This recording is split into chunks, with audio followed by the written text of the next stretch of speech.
Bismillahirrahmanirrahim. Alhamdulillahirabbil alamin. Wa bihi nasta'in ala umurid dunya waddin.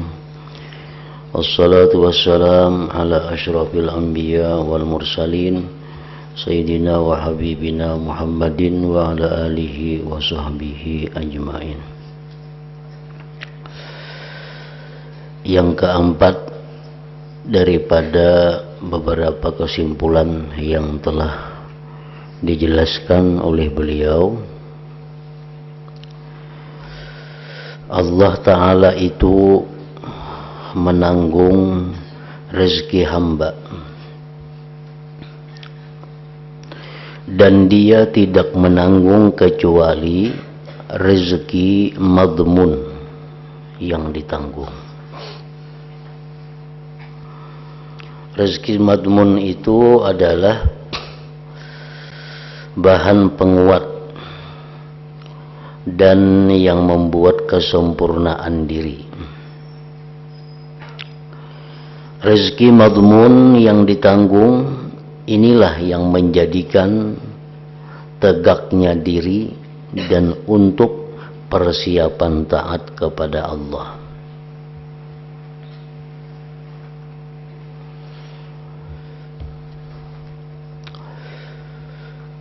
Allah Subhanahu wa Ta'ala telah menciptakan kita dan mewajibkan kepada kita untuk beribadah.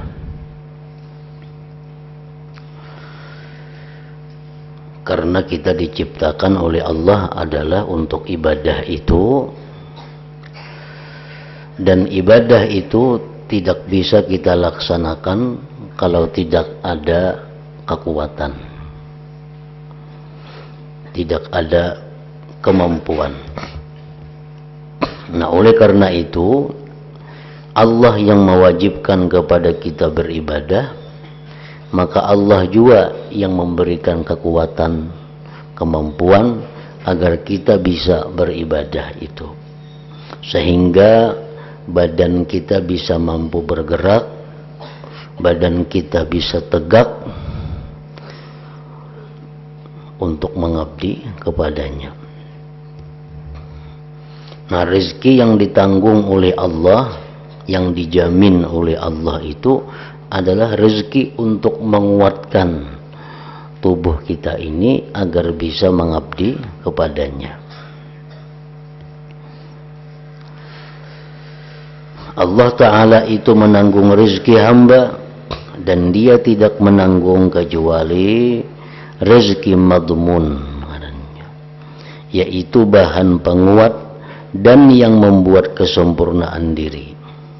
Rezeki madmun yang ditanggung inilah yang menjadikan tegaknya diri untuk persiapan taat kepada Allah. Jadi apabila Allah sudah menetapkan kita ini berumur 60 tahun, maka itu tanggungan Allah untuk hidup kita ini menyampaikan umur 60 tahun itu. Baik kita berusaha, baik kita kada, baik kita begana di kota, baik begana di dusun, baik begana di hutan belantara, baik begana di dalam kamar, pokoknya sampai umur 60 tahun itu kita dijamin oleh Allah hidup. Kita dijamin dapat rezeki, kita dijamin bisa untuk beribadah dan taat kepada Allah. Nah, itu yang dijamin oleh Tuhan, rezeki madmun tadi.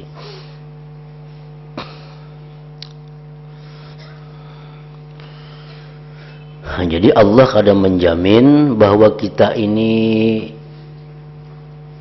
berisi rumah, kadang menjamin itu. Allah kadang menjamin bahwasanya kita ini berisi kendaraan, itu kadang dijamin Allah. Allah kadang menjamin bahwa kita ini mempunyai toko, kadang menjamin.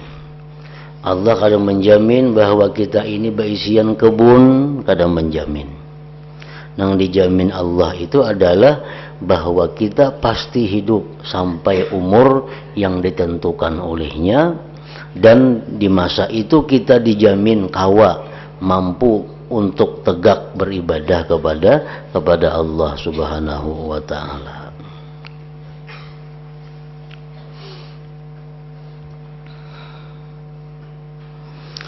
Adapun sebab-sebab kuat seperti makanan dan minuman. Makanan dan minuman itu sebab kuatnya tubuh. Maka apabila seorang hamba itu melulu beribadah kepada Allah dan tawakal kepada Allah, boleh jadi sebab-sebab hasilnya rezeki itu ditahan oleh Allah. Namun ia tidak usah memperdulikan hal tersebut dan tidak perlu bosan. Sebab ia sudah mengetahui hakikat perkara, bahwa tanggungan Allah adalah demi tegaknya tubuh. Dan tawakal kepada Allah hanyalah berhubungan dengan tegaknya tubuh ini. Tidak ada yang lain. Yang ditunggu dari Allah Ta'ala adalah arti semacam ini. Dan Allah Ta'ala pasti memberikan bantuan kekuatan supaya hamba melaksanakan kewajiban ibadah dan berkhidmat melayani Allah selama masih ada umurnya. Dan tuntutan ibadah, bantuan kekuatan inilah yang dimaksud. Yang dimaksud bahwa Allah menjamin rezeki hambanya. Nah, maksud yang dijamin rezeki hambanya itu adalah Allah akan pasti memberikan kekuatan kepada kita. Allah pasti memberikan kemampuan untuk tegaknya tubuh kita sehingga bisa sembahyang, bisa beribadah kepada Allah.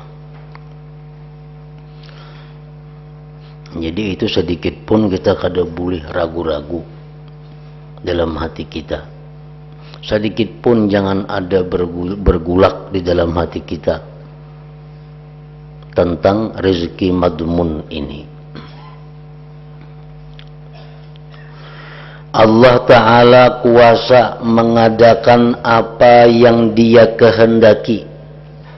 Allah Ta'ala kuasa mengadakan apa yang Dia kehendaki.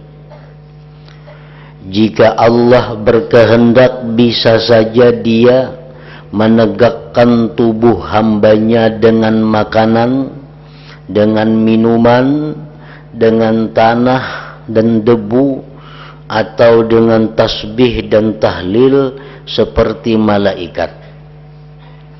Allah juga kuasa menegakkan tubuh hambanya tanpa bahan-bahan yang telah disebut, jika memang ia berkehendak demikian.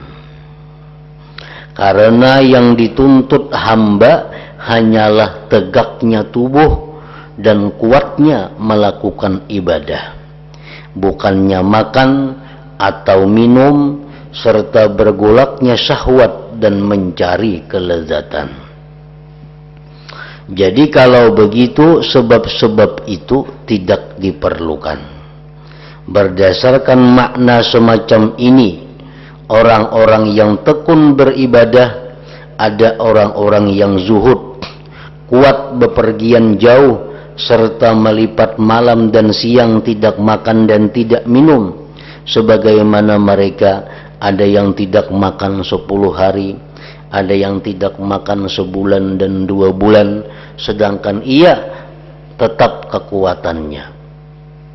Ada pula yang menelan pasir lalu dijadikan bahan penguat oleh Allah Ta'ala, seperti yang dituturkan oleh Sufyan Ats-Tsauri rahimahullah. Beliau kehabisan bekal di Mekah selama 15 hari, beliau menelan pasir. Nah, jadi lanjutannya adalah bahwa Allah tadi menjamin rezeki madmun kepada kita. Dengan rezeki madmun itu kita bisa kuat untuk ibadah.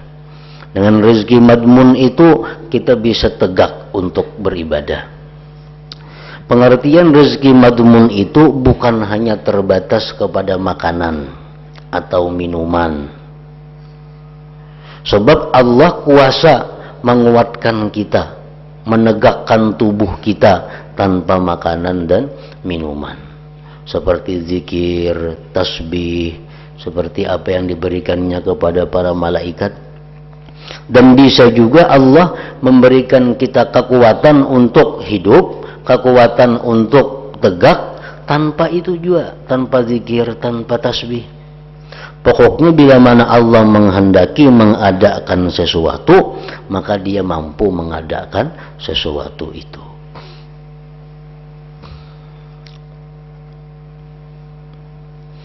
Jadi jangan diartikan rezeki madmun itu hanya berupa materi, kada tentu. Abu Muawiyah al-Aswad berkata, aku melihat Ibrahim bin Adham makan tanah liat selama 20 hari.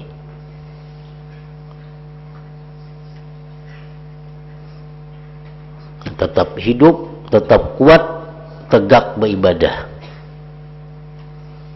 Nah, di situ Allah menjadikan tanah liat adalah berupa rezeki madmun bagi Ibrahim bin Adham.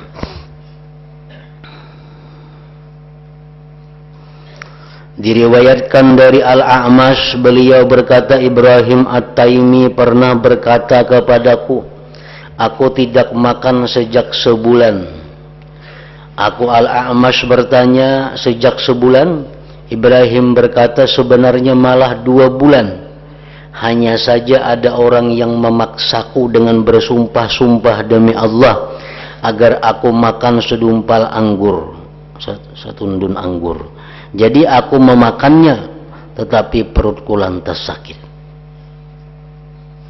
Nah, ada orang yang kada makan sebulanan, tetapi tetap kawa sembahyang, kawa beribadah. Nah, artinya bahwa Allah memberikan inya rezeki madmun tanpa melalui sebab yang kita ketahui. Karena Allah kuasa menyampaikan bantuan kepada kita, baik melalui sebab atau kada melalui sebab. Artinya sebabnya kita kada tahu jalan mana datangnya. Amun datang nasi bungkus, datang makanan tu tahu kita sebabnya. Artinya Allah memberi kita kekuatan melalui makanan. Nah, kadang-kadang ada orang yang kada makan tetap awaknya kuat. Nah, ini Allah berikan dia rezeki madmun tanpa melalui sebab yang diketahui kita. Nah, itu boleh jadi dan sangat banyak terjadi kepada hamba-hamba Allah yang beribadah kepadanya. Engkau tidak usah heran terhadap cerita-cerita tersebut. Ada orang yang kada makan 6 bulan, tetap hidup, tetap kuat beribadah. Ada orang yang kada makan, kada minum sekian hari, tetap kuat, tegak beribadah. Jangan heran mendengar cerita-cerita itu. Sebab Allah Ta'ala itu kuasa mengadakan apa saja yang dia kehendaki. Seperti orang yang sakit ini tidak makan sebulan. Ada orang garing kada makan sebulan, tetapi masih hidup. Orang sakit bagaimanapun juga keadaannya pasti lebih lemah dan lebih lembik dibanding orang yang kuat. Adapun ada orang mati karena lapar, itu memang ajalnya sudah datang. Sama saja dengan orang yang mati kekenyangan. Banyaknya orang yang mati rahatan kanyang. Jadi mati karena lapar itu memang ada, sebab ajalnya sudah sampai. Sebagaimana sampainya ajal kepada orang yang mati dalam keadaan kenyang.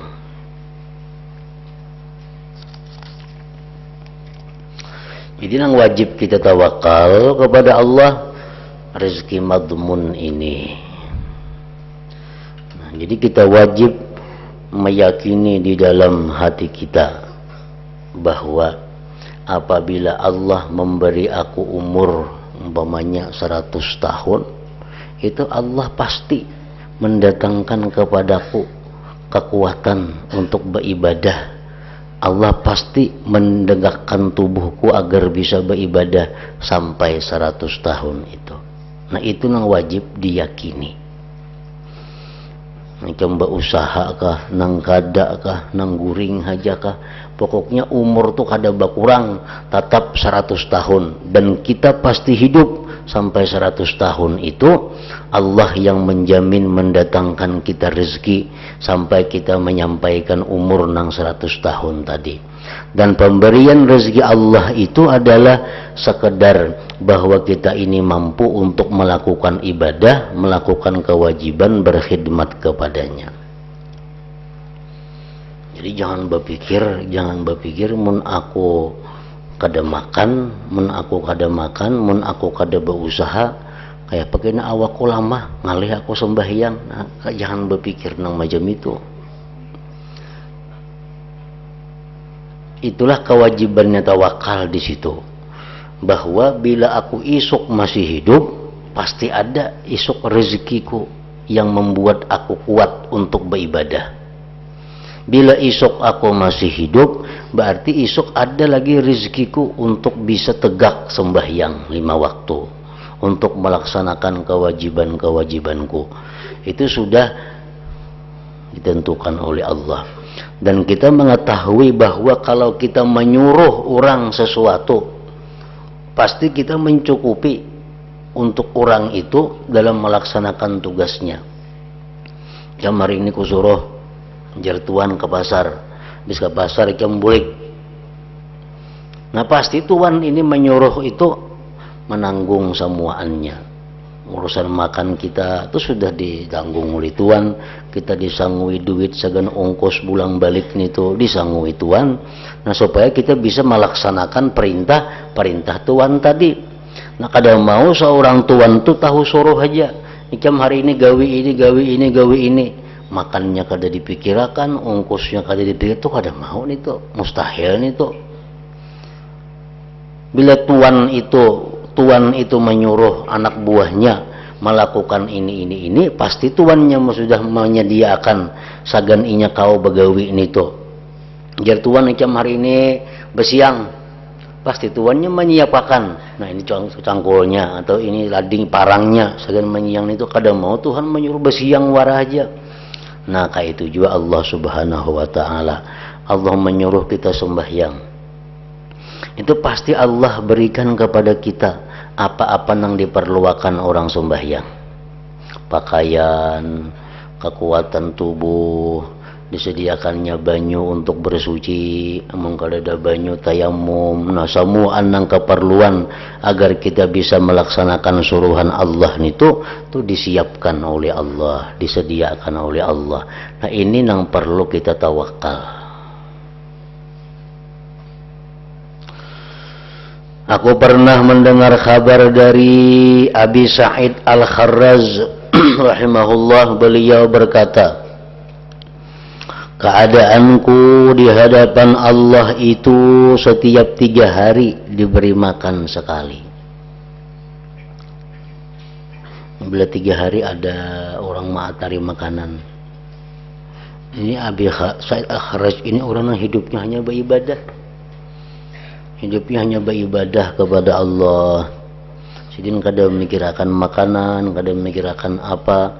Pokoknya bila kau beribadah, ya sudah. Nah jadi gawian sidin ini beribadah.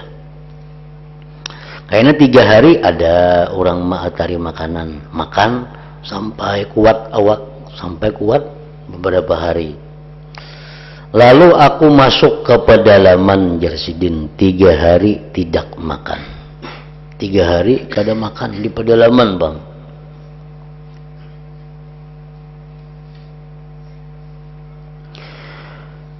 Pada hari keempat aku merasa lemas. Biasanya 3 hari ada yang ngirimin makanan, 3 hari ada. Sudah 3 hari kada ada makanannya di pedalaman. Pada hari keempat aku merasa lemas. Aku pun duduk di tempatku. Tiba-tiba ada suara tanpa rupa. Hai Abu Sa'id, jar suara itu. apakah yang engkau sukai? Apakah sebab penguat ataukah kekuatan?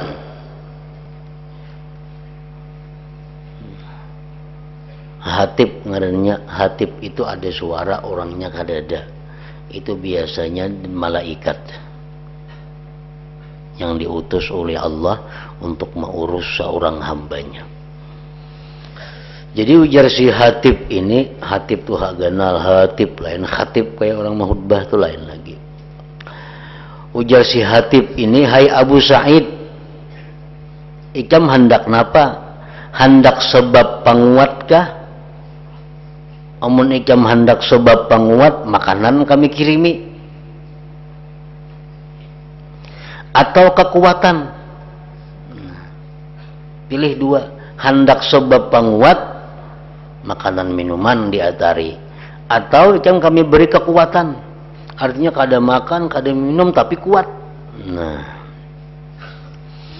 aku menjawab, ujar Abu Sa'id, aku hanya menyukai kekuatan. Maka itu kok aku kekuatan, ha? Karena yang dicari makan minum tuh supaya kuat juga. Nah, mau ditawari mana hakunnya kekuatan lawan makan minum, baik mengambil kekuatan kadang ngalih makannya lagi. Nah, aku hanya menyukai kekuatan. Lalu aku diberi seketika tidak makan selama 3 hari itu. Aku anggap hanya sebentar. Aku bermukim di tempat tersebut selama 12 hari tanpa makan, tetapi tidak merasa sakit, kada merasa lemah, karena diberi oleh Allah kekuatan. Nah, itulah yang dimaksud dengan rezeki madmun tadi. Rezeki madmun itu Allah menyampaikan bantuan kepada kita sehingga kita bisa sembahyang, bisa bergerak, bisa beribadah. Nah, itu disampaikan oleh Allah. Rezeki madmun itu baik melalui makanan, minuman, melalui zikir, tasbih, atau kadang melalui napa-napa langsung diberikan kita kuat sehingga mampu bertahan sekian hari seperti yang dialami oleh Abu Sa'id Al-Kharraz tadi.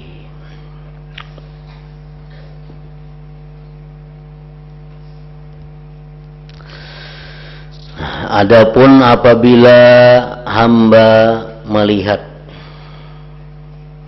tertahannya sebab penguat darinya dan mengetahui kekuatan tawakal kepada Allah diri, maka sebaiknya ia meyakini bahwa ia akan diberi kekuatan. Biasa jam seini datang makanan, orang memberi, orang ma'atari, orang memasakakan. Biasa jam ini datang makanan. Nah, imbah makan biasanya kuat pulang awak. Nah, kenapa hari itu kada datang makanan? Nah, tertahannya sebab penguat darinya. Kenapa hari ini kada datang makanan pada jam-jam biasa? Nah, hendaknya si kita ini disuruh meyakini bahwa Allah akan memberi kita kekuatan walaupun tanpa makanan itu. Maka sebaiknya ia meyakini bahwa ia akan diberi kekuatan tanpa melalui sebab makanan itu. Jadi janganlah ia sekali-kali jenuh terhadap tertahannya sebab. Bahkan seharusnya ia bersyukur kepada Allah atas tertahannya sebab itu dengan syukur yang sebanyak-banyaknya, karena Allah Ta'ala lah yang memberikan anugerah dan perbuatan yang halus. Nah, kalau biasanya hari-hari itu ada makanan nangku makan sehingga aku bisa kuat, bisa kau berdiri sembahyang beribadah. Hari ini kalau datang makanan, nah, berarti Allah hendak menguatkan aku dengan cara yang lebih halus. Nah, berarti hari ini Allah akan memberikan aku kekuatan bukan melalui makanan minuman. Nah, kita yakini macam itu. Jadi artinya jangan takutan, jangan jenuh, apalagi ma'iyatirat mengeritik kepada Allah. Nah, kenapa hari ini tidak datang makanan lah? Kayak apa sembahyang awak lama kah ini? Nah, jangan sampai macam itu. Artinya bila hari ini ada tertahan makanan, tertahan sebab, kita yakini bahwa Allah hari ini akan memberikan kita kekuatan tanpa melalui sebab makanan. Nah,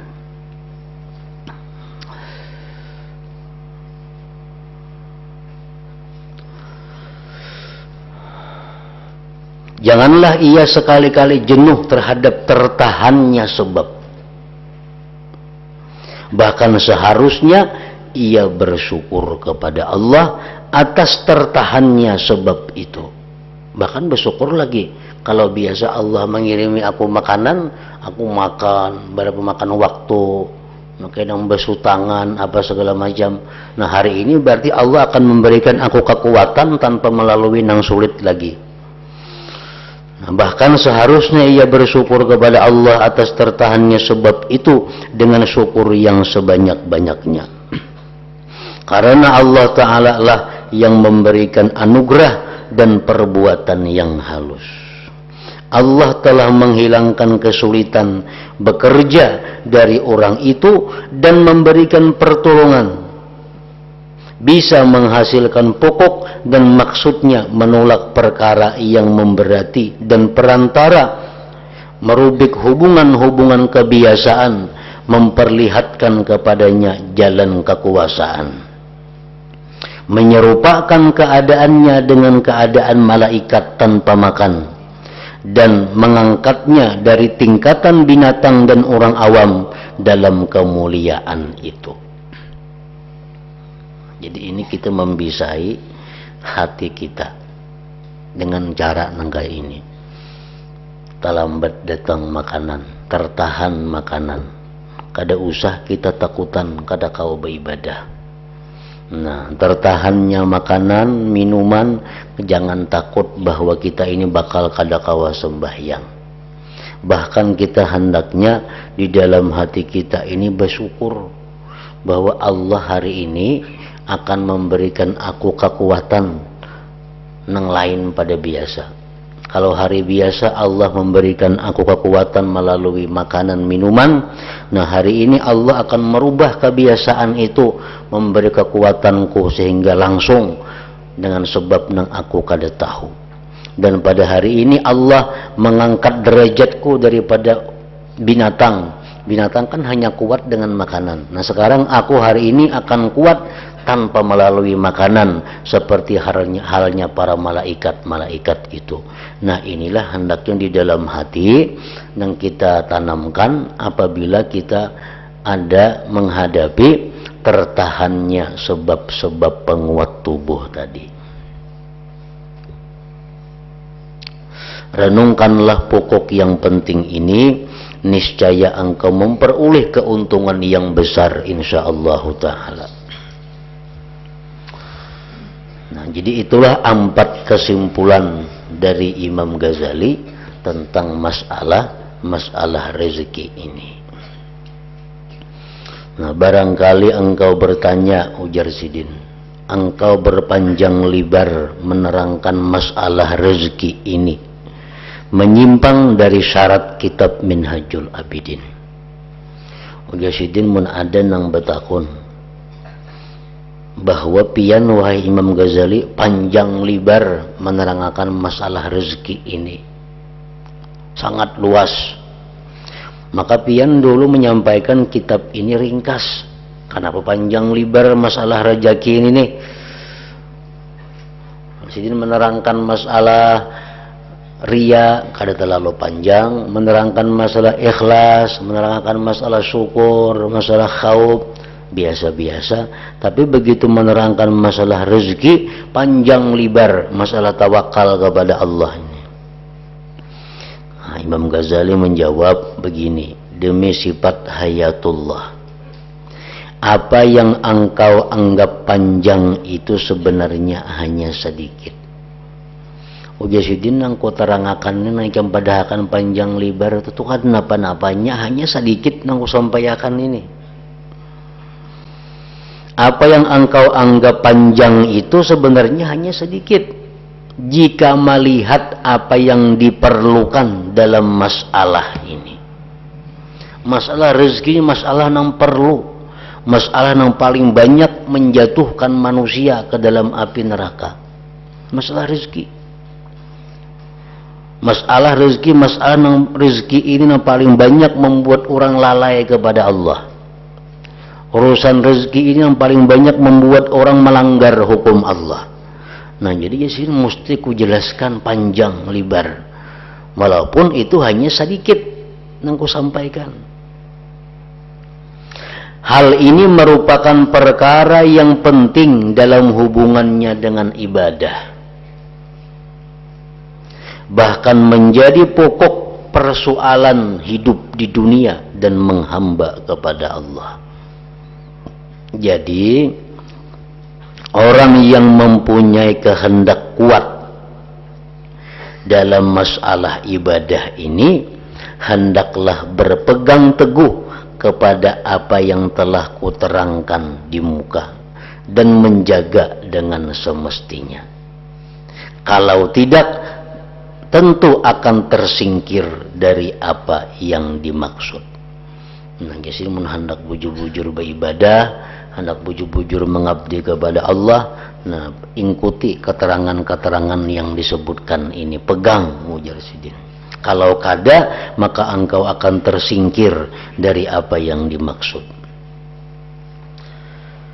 Perkara yang menunjukkan kepada engkau bahwa ulama akhirat yang telah ma'rifatullah itu selalu awas dan waspada adalah para ulama tersebut senantiasa mendasarkan semua urusannya kepada tawakal, percaya sepenuhnya kepada Allah, tekun melulu beribadah kepada Allah dan memutuskan segala rintangan.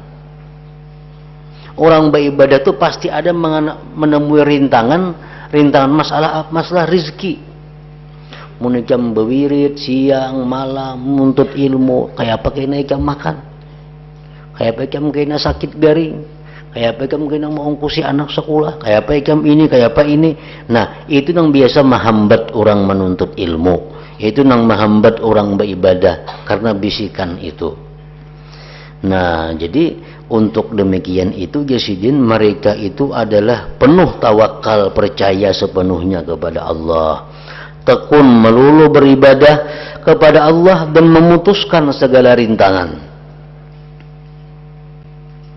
Berapa saja kitab yang dikarang oleh ulama akhirat itu, berapa saja wasiat yang mereka wasiatkan, berapa saja pembantu yang diberikan Allah supaya membantu ulama akhirat sehingga dapat melakukan berbagai kegiatan yang tidak dapat dikerjakan oleh sekelompok imam yang zuhud dari golongan Karramiyah. Karena mereka itu mazhab Karramiyah membangun mazhab mereka atas dasar yang tidak lurus. Nah, dari situ kita ini senantiasa mulia selama masih menjalani pada jalan imam-imam kita.